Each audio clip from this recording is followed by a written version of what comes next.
Welcome नाज़रीन, online reporters के साथ कमर ज़मान भट्टी आपकी खिदमत में हाज़िर है। ज़मान पार्क में मैं मौजूद हूँ, जहाँ पे पीटीआई के बहुत सारे कायदीन आए हुए हैं। अभी यहाँ पे जेल बरो तहरीक के कायद एजाज चौधरी साहब भी आए हैं, सेनेटर हैं और वो पीटीआई के रहनुमा भी हैं। उन्हीं से जो ताज़ा तरीन सूरत हाल है और ख़ास तौर पे अली बिलाल जिल्लत शाह का मर्डर के हवाले से बाकी सूरत हाल को वो बात करते हैं। अली बिलाल जिल्लत शाह की शहादत, एक मासूम कारकुन, और अब उसका मुकदमा जो है वो कुछ उनके वालिद को भी कहते हैं कि पुलिस ले गई है। क्या थोड़ा सा बताएंगे थोड़ा? जी, मैंने अर्ज़ किया भट्टी साहब कि उनके वालिद साहब को कल से इन्होंने गायब किया हुआ है और वो ये समझते हैं कि उनके ऊपर दबाव डालकर और वो बयानात तब्दील कर लेंगे। मैं नहीं समझता, हमने इसे एक्सपोज कर दिया ना। पहली बात तो ये है कि उनकी कस्टडी में हैं गुज़श्ता शाम से वो, और वो ये चाहते हैं, और उसके अंदर लाहौर की पुलिस के सरबराह, पुलिस और कमिश्नर और डिप्टी कमिश्नर और नून लीग के लीडर ये मिलकर उनके ऊपर दबाव डाल रहे हैं कि वो अपने बयानात के अंदर ऐसी बात कह दें जिससे उनके ऊपर कोई बोझ ख़त्म हो जाए। इंशाअल्लाह ताला ऐसा नहीं होगा। आप देखेंगे कि खून नाहक जो है वो अपना हिसाब उसका होगा। ये वक्त गुजर जाएगा, लेकिन कभी ऐसा नहीं हुआ कि खून नाहक जो है वो रायगां जाए। इंशाअल्लाह ताला फंदा इन सब के गलों की तरफ जाएगा और ये फांसियाँ पाएंगे।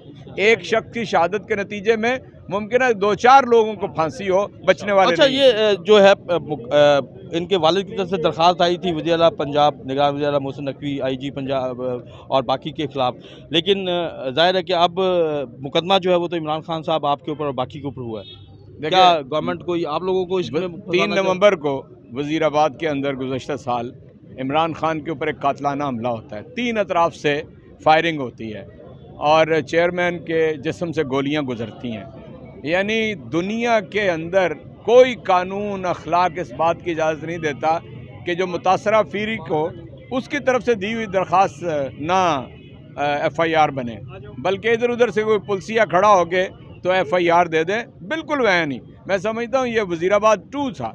एक नौजवान को इन्होंने पकड़ कर पहले सड़क के ऊपर मारा, फिर उसको कहीं ले गए अपने साथ और उसको जाकर यानी इतने बेदर्दी से उसे कत्ल कर दिया कि 26 ज़ख्म है।